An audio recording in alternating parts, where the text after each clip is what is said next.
At dahil nga bagyo at day off din natin ay kailangan natin itong tabasin ng kahoy na to dahil tumagilid na siya dahil matutumba na siya. Ngayon dahil maulan mga panyer ay medyo mahirap dahil ang kahoy na ito ay nakasandal sa kuryente mga panyer.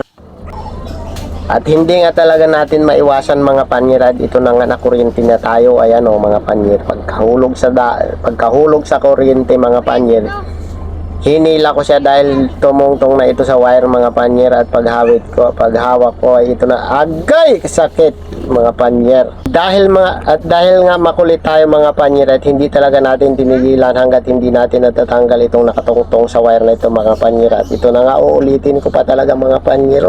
Susubukan ko kung kaya ko talaga ito ang kuryente mga panyer. Agay masakit talaga mga panyer kaya titigil na lang tayo. Ayun na, bababa na lang tayo mga panyer kaya baka mamatay tayo dito sa kuha na to. Mahirap na bata pa si Bingbing mga panyer. At napagdesisyonan ko na nga lang mga panyer na babalik na lang ako sa trabaho para kung mga pisti-pisti man tayo dito ay meron tayong insurance mga panyer. Dahil nandito tayo sa trabaho meron tayong insurance dito mga panyer. At dahil sa kamalasan mga panyer hindi pa rin ako tinatanta na ng malas mga panyer. Pagdaan ko dito sa kalsada naku lubog na naman at kailangan nating lusungin ito mga panyer. Pero ang baha na yun mga panyer ay nadaanan natin, kinaya ng motor natin mga panyer. Pero pagdating dito sa Valenzuela mga panyer ay talagang hindi kaya ng motor. Pati yung mga truck mga panyer nagsipaghintuan sila dahil hindi rin nila kaya mga panyer. Hoy mga panyer, tapos na tayong mag-loading mga panyer. Nako po, basang-basa ako sa pawis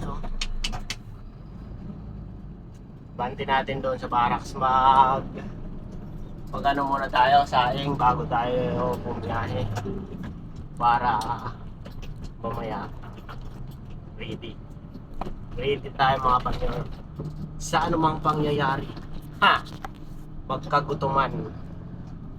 Magkagutuman man sila, tayo hindi.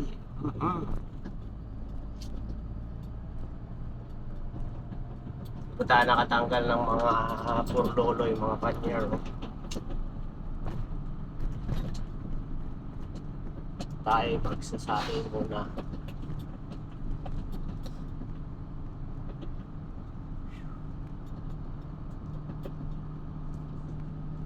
Basang-basa yung uniform ko mga panyer. Grabe mga pintigaan. Tapos magbibihis natin tayo.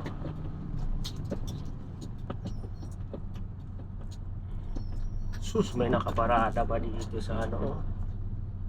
Ano ba naman yan? Padaanin muna natin to.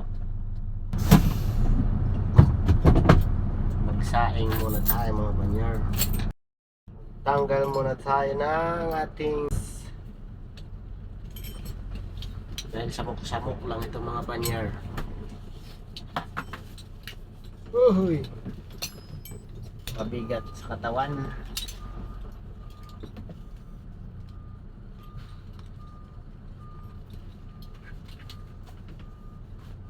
Lagay agad natin dito sa bag para hindi kalat-kalat.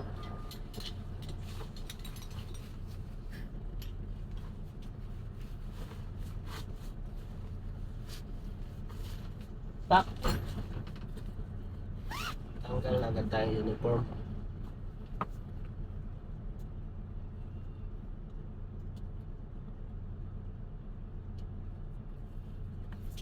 Ito lang yung problema, wala tayong hangin.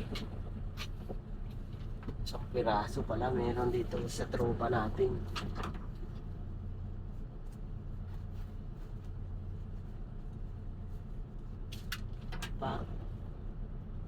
Yan. Basang-basa mga panyer kitang-kita yung basa Saing muna tayo, let's go. So ayun na mga panyer, nandito na tayo sa location natin ngayon. Kaso hindi tayo makapag-unload dahil contaminated pa yung ano nila. Sarado pa sila mga panyer dahil yung baha lagpas dito sa bubong nila mga panyer. Tingnan nyo baliktarin ko lang yung camera. Bali ito yung istasyon nila mga panyer. Kung makikita mo dito, abot doon yung baha, yung bakod na yan mga panyer lagpas pa dyan yung baha. Kita niyo yung anod na ano mga panyero sa bubong. Teddy bear. Oh, hatid ng baha yan mga panyer. Pati yung mga sabit-sabit na yun oh. Ayun hanggang doon. Dito lang sa bakod mga panyer. Ayan yung mga basura mga panyer oh. Sinabit ng baha. Ibig sabihin konting-konti na lang nakalitaw sa bubong nitong opisina nila oh.